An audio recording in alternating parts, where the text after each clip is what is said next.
The stagecoach lurched to a halt in front of the dusty general store, and Martha Jane Colby's stomach twisted with fear as she clutched the crumpled letter she could not read, knowing only that it had brought her across half the country to marry a stranger in Medicine Bow, Wyoming. The year was 1878, and the September heat still clung to the afternoon air despite the approaching autumn. Martha was 22 years old, though she felt ancient with worry.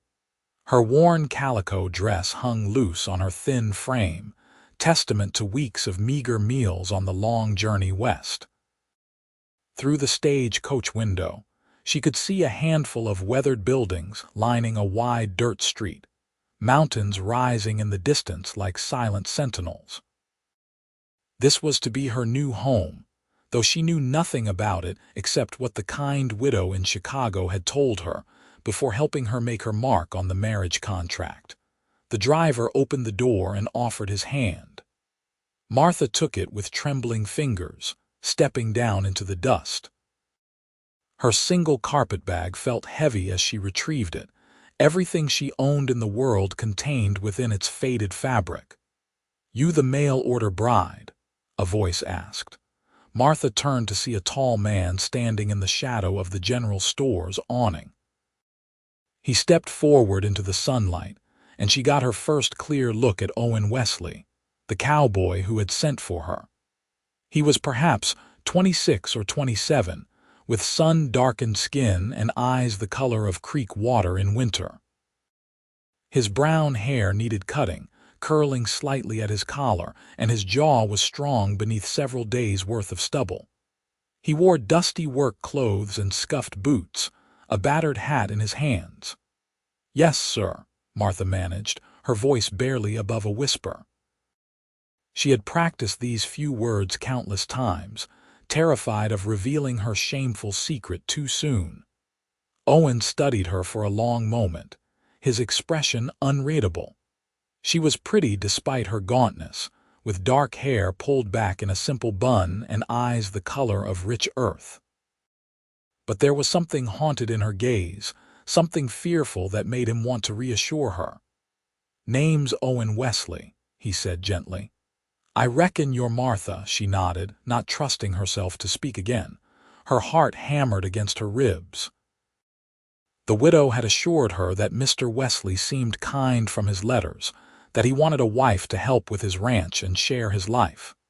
But Martha knew men could be cruel, especially when they discovered they had been deceived. "You had a long journey," Owen continued when she remained silent. "Must be tired and hungry. I got a wagon over here.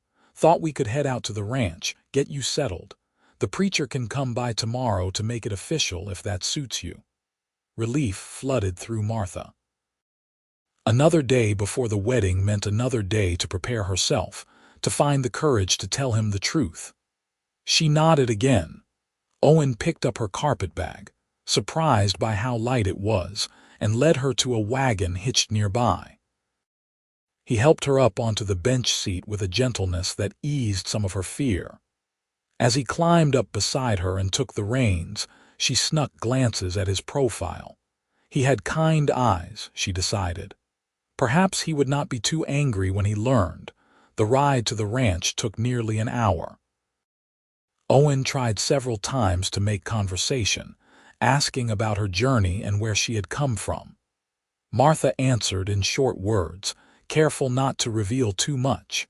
She had learned long ago that brevity could hide ignorance. "Place is not much," Owen said as they approached a modest ranch house with a barn and several outbuildings. "But it is mine, paid for with honest work. Got about 200 head of cattle, some horses. I can provide for a wife, keep her comfortable." The house was small but well built, with a covered porch and real glass windows. To Martha, who had grown up in a Chicago tenement sharing 2 rooms with 7 siblings, it looked like a palace. Owen helped her down and carried her bag inside. The interior was clean but sparse, clearly lacking a woman's touch. There was a main room with a stone fireplace, a kitchen area with a cast iron stove, and 2 bedrooms. Everything was tidy but dusty, the home of a man who worked from dawn until dusk and had little time for housekeeping. "You can have the bedroom there," Owen said, gesturing to one of the doors. "I will take the other one. Like I said, we can wait for the preacher tomorrow to make it proper." Martha felt tears prick her eyes at his consideration. She had been so afraid, and here was this man being nothing but respectful and kind. "Thank you," she whispered. Owen set her bag in the bedroom and then stood awkwardly in the main room. "I should see to the horses, do the evening feeding. You rest yourself. There is bread and some cold beef in the kitchen if you are hungry. I will be back in an hour or so." After he left, Martha sank onto the edge of the bed in her new room. It was a real bed with a corn husk mattress and quilts, far finer than the straw pallet she had grown up sleeping on. She put her face in her hands and let herself cry, releasing the fear and exhaustion of the past weeks. When the tears stopped, she washed her face in the basin of water on the dresser and went to explore the kitchen. She found the bread and beef Owen had mentioned, along with preserved vegetables and various supplies. Her fingers itched to clean and organize, to make this place truly feel like a home. But first, she needed to eat. She had learned not to waste food when it was available. She was sitting at the table nibbling bread when Owen returned. He stopped in the doorway, seeming surprised to find her there. "Did you find everything all right?" he asked. "Yes, thank you." He crossed to the stove and began building a fire. "I will make some coffee. And there are eggs from the chickens. I could fry some up if you would like." Martha watched him move about the kitchen with easy familiarity. He was trying to make her comfortable, she realized. The knowledge made her feel even worse about her deception. They ate together in near silence, the awkwardness of strangers trying to learn how to share space. Afterward, Owen washed the dishes while Martha dried, their first act of domestic cooperation. When the work was done, Owen retrieved something from a shelf in the corner. "I usually read for a bit before bed," he said, holding up a worn book. "Helps me settle. You are welcome to join me, or you can retire if you are tired." Martha's heart sank. Of course a man who could write letters would be a reader. She should have expected this. "I am tired," she said quickly. "Long day?" "Of course," Owen nodded. "Sleep well, Martha. Tomorrow is Sunday, so no heavy work. We will have time to talk, get to know each other some before the preacher comes." Martha fled to her room, closing the door and leaning against it. Tomorrow the preacher would come, and then she would be truly married. And sooner or later, Owen would discover that his bride could not read or write, that she had kept this from him. She climbed into the bed and pulled the quilts up to her chin, staring into the darkness and wondering if she had made a terrible mistake. She woke to the smell of coffee and frying bacon. Pale dawn light filtered through the curtains. For a moment, Martha was disoriented, unsure where she was. Then memory flooded back and she sat up quickly. Her wedding day. She dressed in her one good dress, a faded blue calico that had been her mother's. It was clean and carefully mended, the best she had. She brushed her hair and pinned it up, studying her reflection in the small mirror above the dresser. She looked pale and frightened when she emerged. Owen was at the stove. He turned and his eyes widened slightly. "You look lovely," he said, and she could tell he meant it. "Thank you," Martha murmured, feeling heat rise in her cheeks. They ate breakfast together, and Owen told her about the ranch, about the cattle and the horses, about his plans for the future. He spoke of adding more land, of building up the herd. He spoke of wanting children someday, a family to fill the house with life and laughter. Martha listened and nodded, her food sitting heavy in her stomach. The preacher arrived mid-morning, a cheerful man named Reverend Thompson who served the scattered ranches in the area.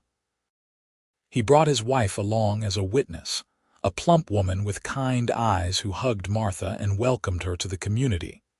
The ceremony was brief, conducted in the main room of the ranch house. Martha repeated the words the preacher prompted her to say, her voice trembling. When Owen slipped a simple gold band onto her finger, she stared at it in wonder. She had never owned anything so precious. "You may kiss your bride," Reverend Thompson said with a smile. Owen leaned down and pressed a gentle kiss to Martha's lips, barely more than a brush of contact. But it sent heat racing through her, and when he pulled back, his eyes held warmth. Mrs. Thompson had brought a cake to celebrate, and they all sat together eating and drinking coffee. The preacher's wife chattered happily about the other ranches in the area, the neighbors Martha would meet, the church services held once a month when the circuit preacher made his rounds. "Can you raid?"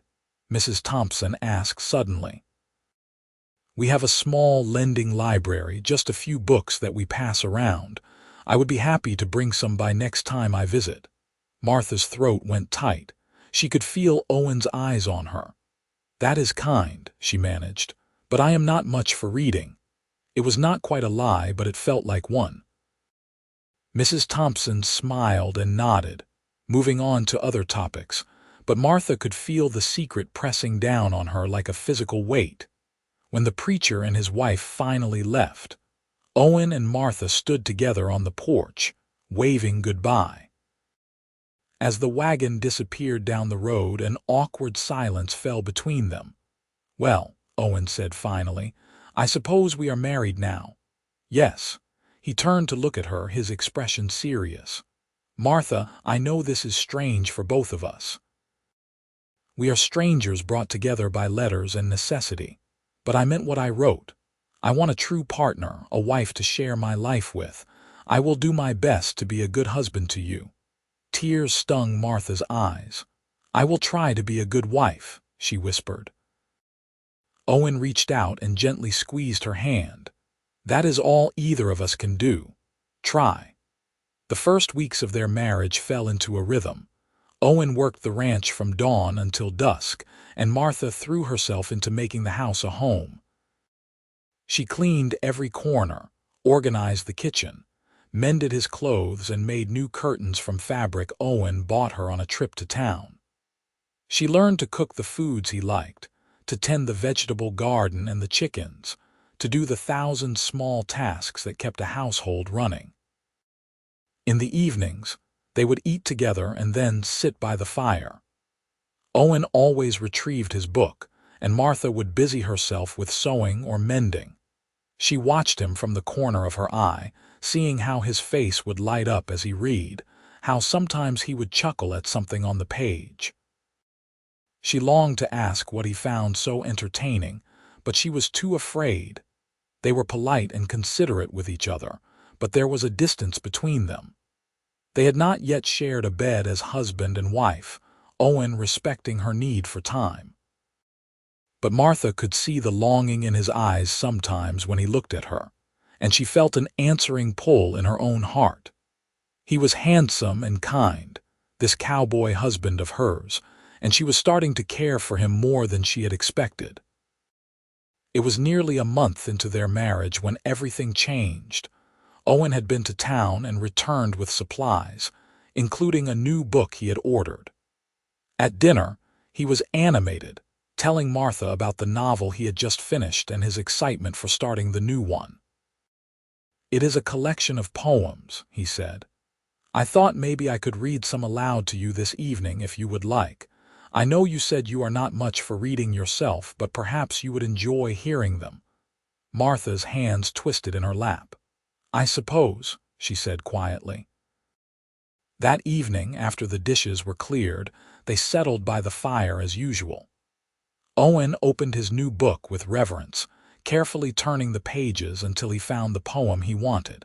He began to read aloud, his voice rich and expressive. The words washed over Martha like music. She could not understand all of them, but the rhythm and emotion in Owen's voice painted pictures in her mind. She found herself leaning forward, captivated. When he finished, Owen looked up with a smile. "What did you think? Beautiful." Martha said honestly. The way you read it, I could almost see what the poet was describing. Owen's smile widened. That is the magic of good writing. It creates worlds with just words on a page. He held the book out to her. Would you like to read the next one? Martha's heart stopped. This was it. The moment she had been dreading. I cannot, she said, her voice barely audible. That is all right, I am happy to read more. No.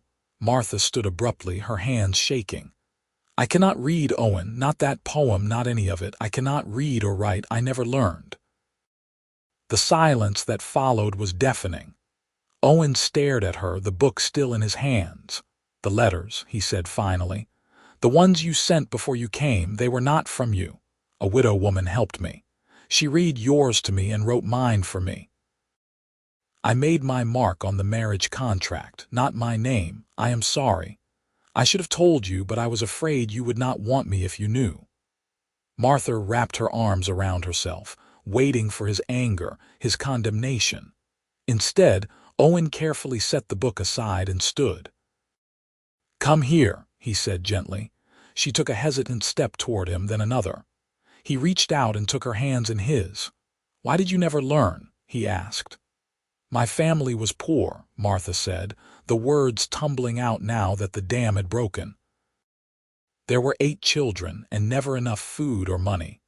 We all worked from the time we could walk. My brothers got some schooling, but the girls were needed at home. And then my parents died of fever when I was 16, and we were scattered. I went into service, working as a maid, but there was no time for learning.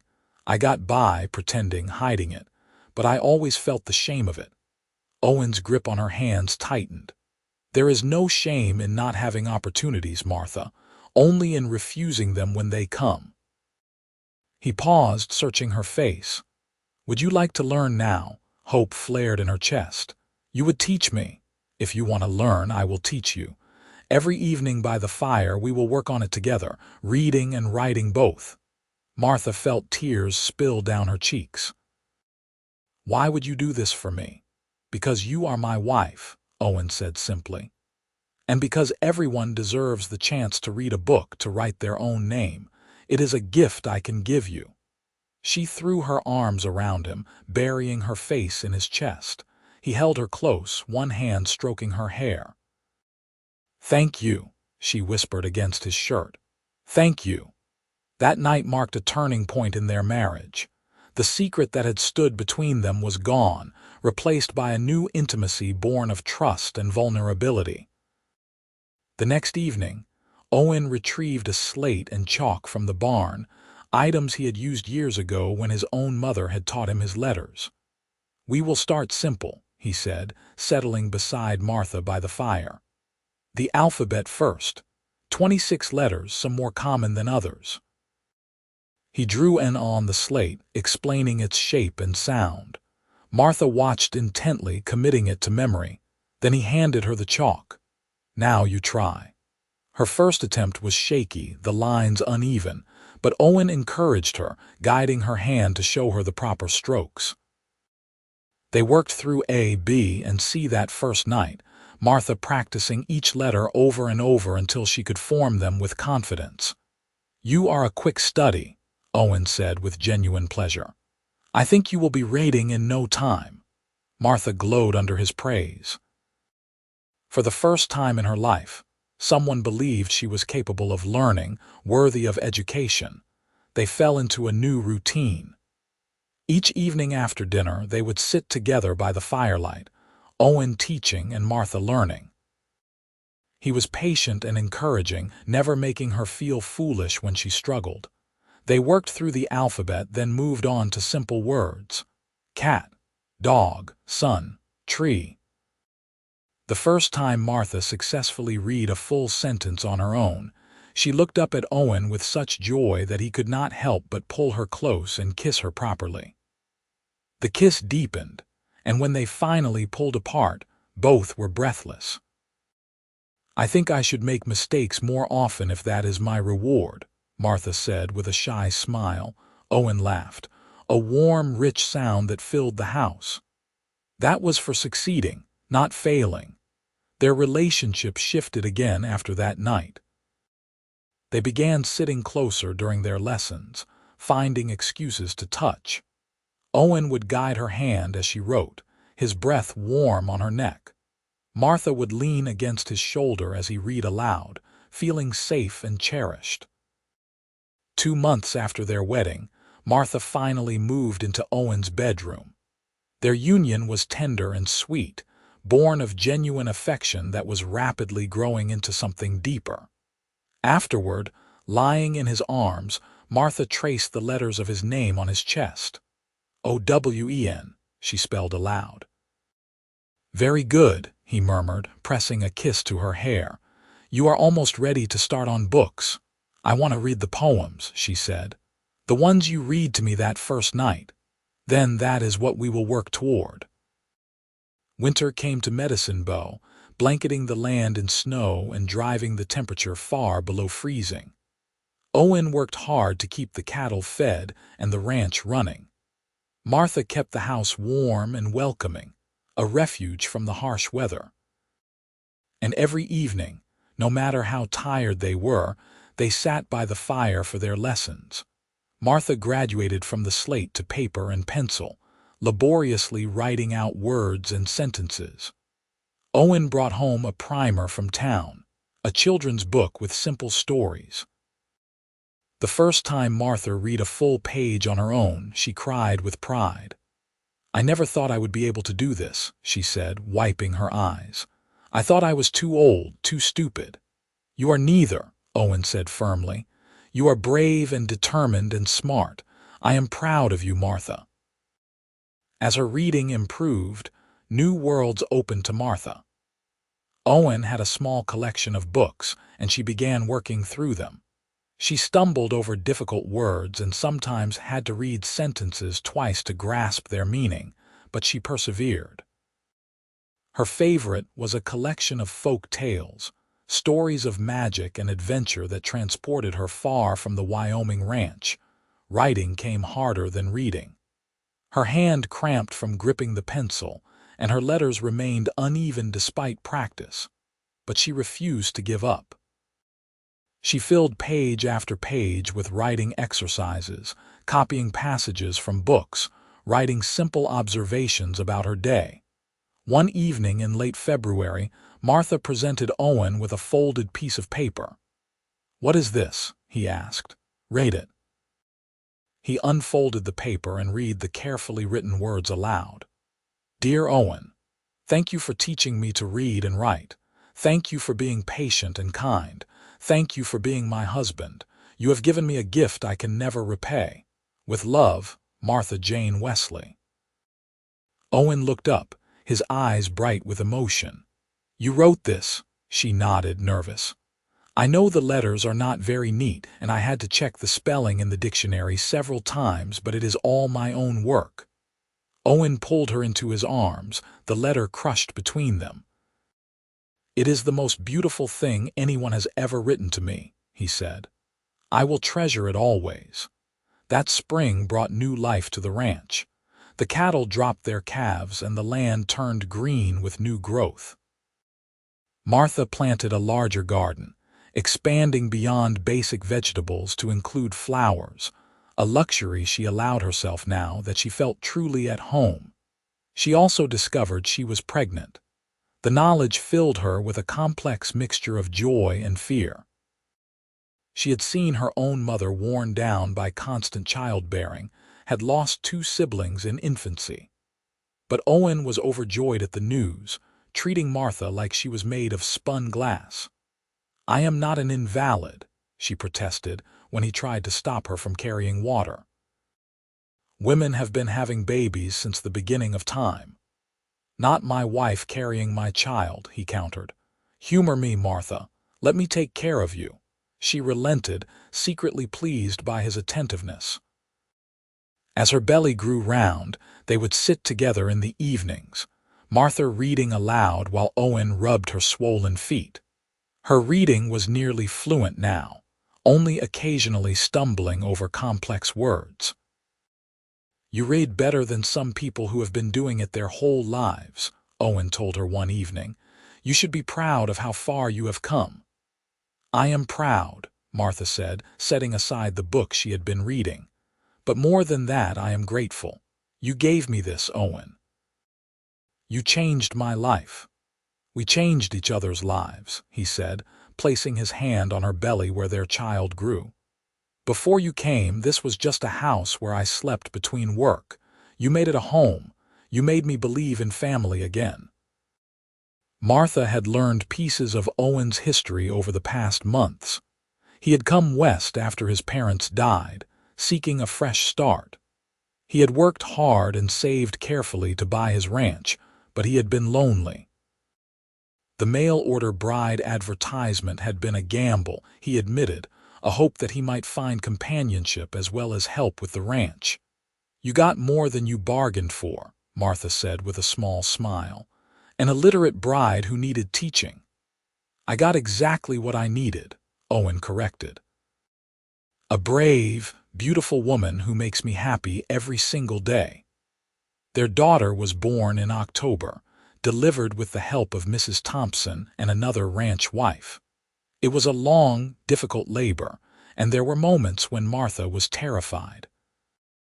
But Owen stayed by her side, holding her hand and murmuring encouragement, and finally, the baby's angry cry filled the room.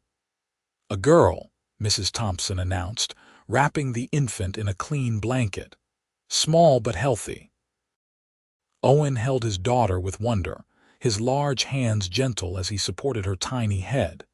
"She is perfect," he said, tears running unashamedly down his face. "Absolutely perfect." They named her Alina after Owen's mother. She had a cap of dark hair like Martha and her father's gray-green eyes. Martha had never known a love like what she felt for this tiny person, fierce and all-consuming. The early weeks were exhausting, filled with round-the-clock feedings and very little sleep.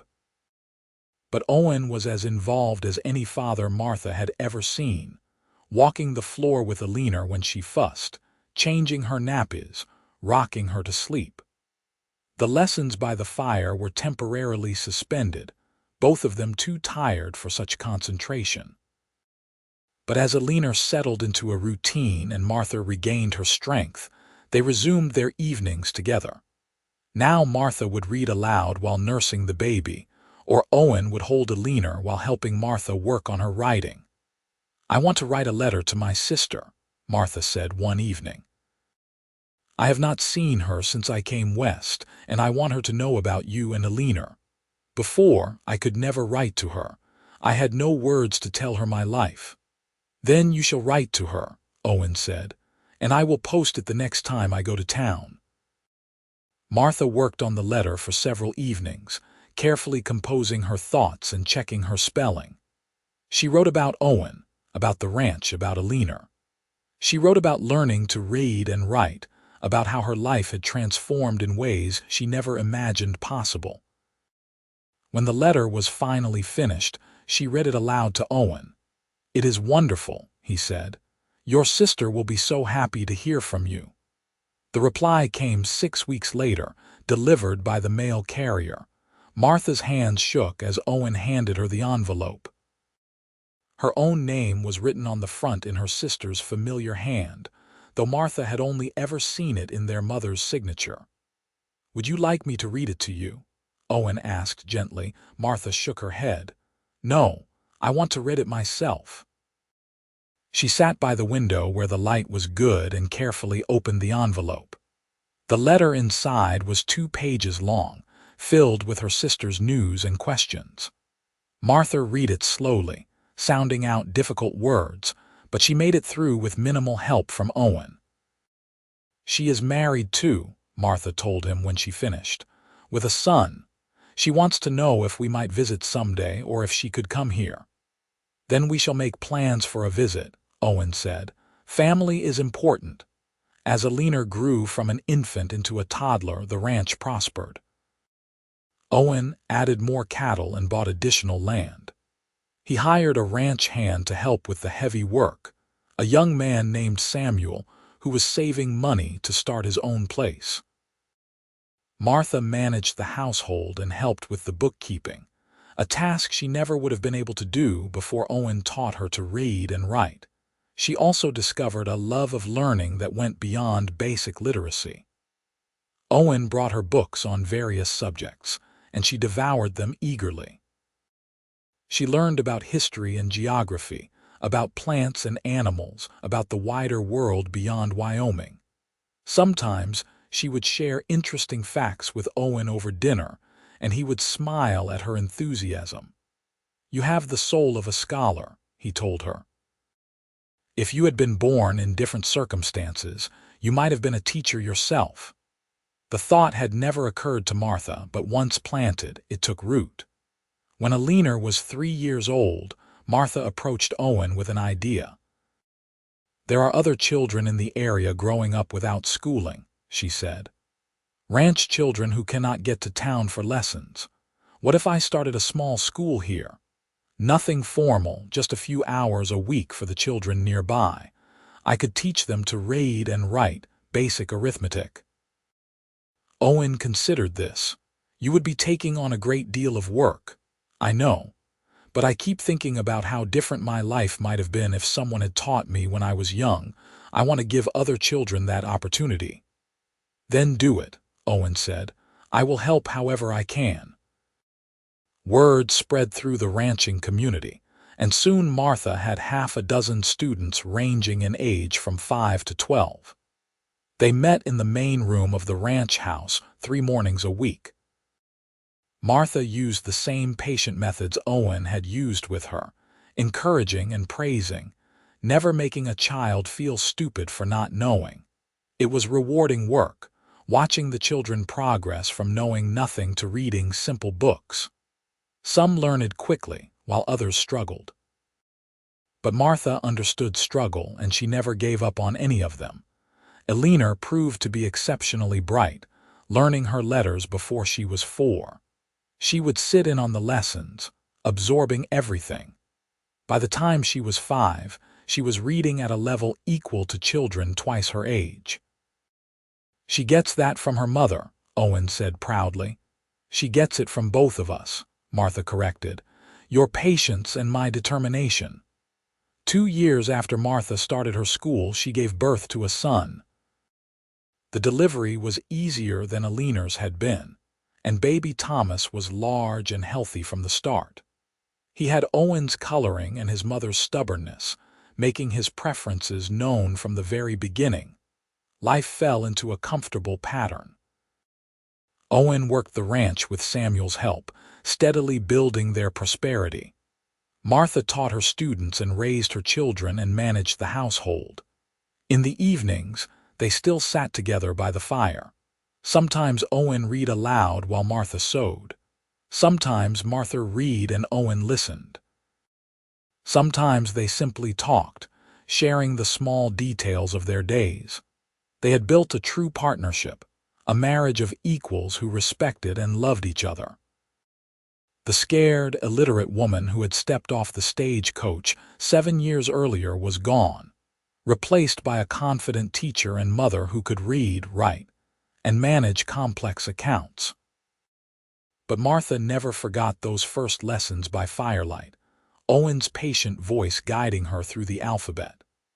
Those evenings had been about more than learning letters. They had been about trust and vulnerability, about 2 strangers becoming partners, and then lovers, and finally a family. When Alina was 8 and Thomas was 3, Martha's sister finally made the journey west to visit. Sarah had aged in the years since Martha had seen her, but she was still the same warm, loving person Martha remembered.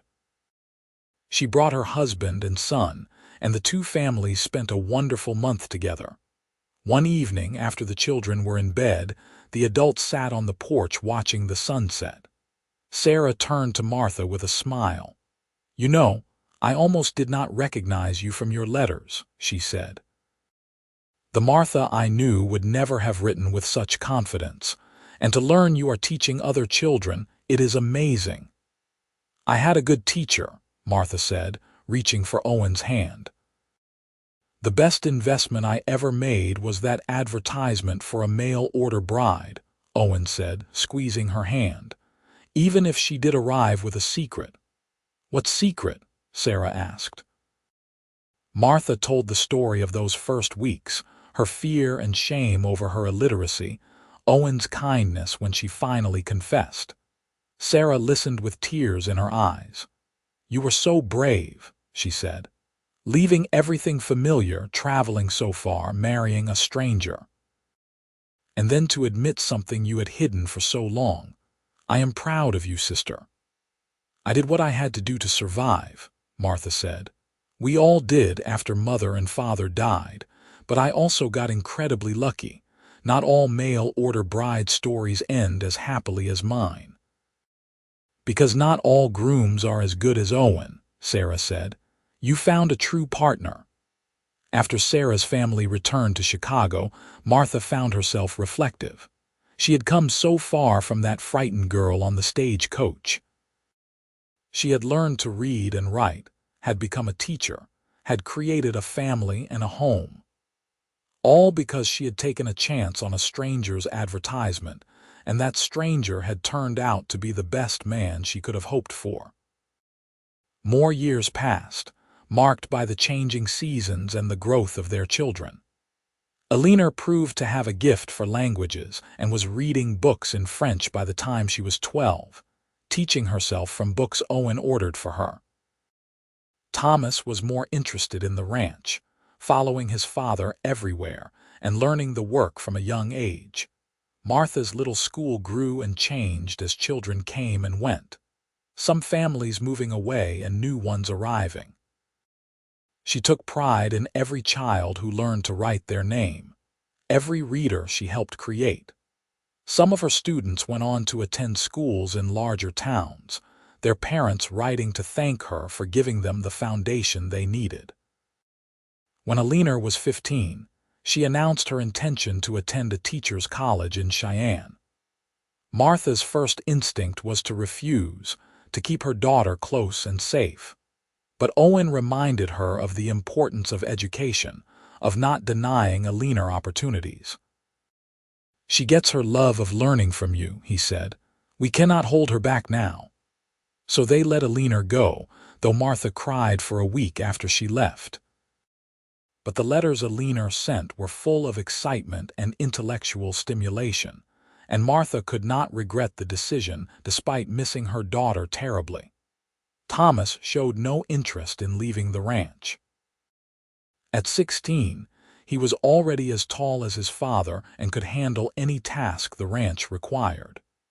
He talked of expanding their operation, of breeding better cattle, of building the Wesley Ranch into something that would last for generations.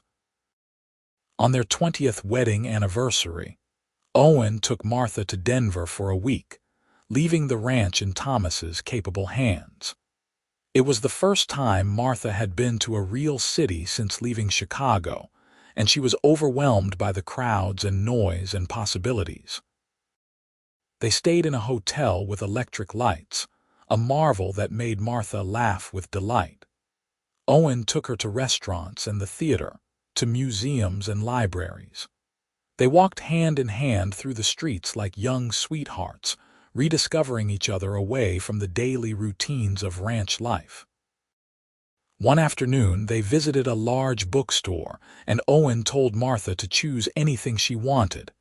"Anything?" she asked. "The sky is the limit." Martha wandered the aisles in wonder, running her fingers over the spines of hundreds of books. So many words, so many stories, all of them now accessible to her in a way they never would have been without Owen's patient teaching. She finally selected an armload of books on various subjects, her face flushed with excitement. At the counter, the clerk smiled at them. "Your wife certainly loves to read." "She does now," Owen said with pride. "And she teaches others to love it too." That night back in their hotel room, Martha sat by the window reading one of her new books while Owen watched her with contentment. 20 years of marriage had marked them both with lines and gray hair, but the love between them had only deepened. Do you ever regret it? Martha asked suddenly, looking up from her book. Sending for a mail-order bride, taking such a gamble. Owen crossed to her and took the book from her hands, setting it aside. He pulled her to her feet and into his arms. Never, he said firmly. You are the best thing that ever happened to me, Martha Wesley. You made my house a home, gave me children I adore, built a life with me that is richer than I ever imagined possible. The only thing I regret is that you spent even one day feeling ashamed of not being able to read. You fixed that, Martha said, wrapping her arms around his neck. You gave me the tools to change my life. We gave each other that gift, Owen corrected. You gave me purpose beyond work. You gave me love and family and joy. We built this life together. They kissed, a kiss that held 20 years of partnership and passion and profound respect. When they finally pulled apart, both were smiling. The years continued their steady march. Alina graduated from Teachers College and took a position at a school in Laramie. She came home often to visit, full of stories about her students and her work. Martha glowed with pride at the woman her daughter had become. Thomas married at 21, bringing a sweet rancher's daughter named Grace to the family. She fit in immediately, helping Martha with the household and the teaching. Within a year, she presented them with their first grandchild, a baby girl they named Martha. I am a grandmother, Martha said wonderingly, holding the tiny infant. How did that happen so quickly? Time moves faster than we realize, Owen said, looking at his granddaughter with the same wonder he had shown when holding Alina for the first time. But it has been a good life, has it not? The best, Martha agreed. As they entered their 60s, Owen began to slow down. The hard work of ranching had taken its toll on his body, and some mornings his joints ached too much for heavy labor. Thomas took over more of the daily operations, with Owen serving as advisor and mentor. Martha continued teaching until her eyesight made it difficult to read. Even then, she worked with students one-on-one, sharing her knowledge and love of learning. The little school in the Wesley Ranch house had educated dozens of children over the decades, giving many of them opportunities they would not have had otherwise. On a cool autumn evening, 28 years after Martha had first stepped off the stagecoach in Medicine Bow, she and Owen sat together on their porch watching the sunset. Grandchildren played in the yard, their laughter filling the air. Thomas and Grace were visible near the barn, tending to the evening chores. Somewhere in the house, Alina was preparing dinner, having come home for an extended visit. Do you remember our first evening together? Martha asked, taking Owen's hand. How awkward we both were, strangers trying to figure out how to share space. I remember thinking you were the prettiest thing I had ever seen, Owen said. But also the most frightened. I wanted to put you at ease, but I had no idea how. And then I confessed my secret and you offered to teach me. Best decision I ever made. Those evenings by the fire, watching you learn and grow, falling in love with you a little more each night. I treasure those memories. Martha leaned her head on his shoulder. You changed my life completely, Owen Wesley. You took a scared, illiterate woman and helped her become someone who could read, write, teach, and build a family. You gave me confidence and purpose and love. I cannot imagine what my life would have been without you. We changed each other, Owen said, pressing a kiss to her hair. That is what the best marriages do. We built something beautiful together, you and I, a family, a legacy, a lifetime of love. As the sun set behind the mountains, painting the sky in shades of gold and pink and purple, Martha reflected on the journey that had brought her here. From the tenements of Chicago to the ranch in Wyoming, from illiteracy to teaching, from a desperate mail-order bride to a beloved wife, mother, and grandmother. It had all started with a letter she could not read and a cowboy willing to teach her by firelight every night. Those simple lessons had been the foundation of everything that followed, the beginning of a love story that had lasted nearly 3 decades and would continue for whatever years remained to them. The children called them in for dinner, and Owen helped Martha to her feet. Hand in hand, they walked into the house they had built together, surrounded by the family they had created, living the life they had crafted through patience, love, and determination. In the years that followed, that life continued to unfold in all its richness. More grandchildren were born, the ranch prospered under Thomas's management, and Alina eventually married a fellow teacher and settled in Laramie, though she visited often. Owen's health declined slowly but steadily. By the time they celebrated their 35th wedding anniversary, he spent most of his days in a rocking chair on the porch, content to watch the world go by. But every evening, without fail, he and Martha would sit together by the fire, just as they had done for decades. Sometimes Martha would read aloud, her voice steady despite her age. Sometimes Owen would tell stories of their early days together, embellishing the tales for their grandchildren who gathered to listen. And sometimes they simply sat in comfortable silence, hands clasped, needing no words to communicate a lifetime of love. On a cold winter night, 2 weeks after their 37th anniversary, Owen passed away peacefully in his sleep with Martha lying beside him. The loss was devastating, a wound that Martha felt in her very bones. But she did not regret a single moment of their years together. At the funeral, attended by friends and neighbors from throughout the region, Martha stood beside the grave and spoke about the man who had changed her life. "Owen Wesley was a good man," she said, her voice clear despite her tears. "He was a loving husband, a devoted father, a proud grandfather, but more than that, he was a teacher and a partner. He saw potential in a frightened mail-order bride who could not read or write, and he gave her the tools to become more than she ever dreamed possible. Every book I have read, every word I have written, every student I have taught, all of it traces back to his patience and kindness during those evenings by the fire. He taught me my letters, but he also taught me about love, about partnership, about believing in myself. I will miss him every day for the rest of my life, but I will also be grateful for every moment we shared." The community mourned with her, bringing food and comfort, sharing their own stories of Owen's generosity and kindness. The ranch continued under Thomas's management, and Martha stayed in the house she and Owen had made a home, surrounded by memories and love. She continued teaching for another 2 years, finally retiring at 70. By then, she had taught more than 100 students, some of whom now had children of their own. Several of her former students had gone on to become teachers themselves, spreading the gift of literacy even further. Martha spent her remaining years surrounded by family, watching her grandchildren grow and welcoming great-grandchildren into the world.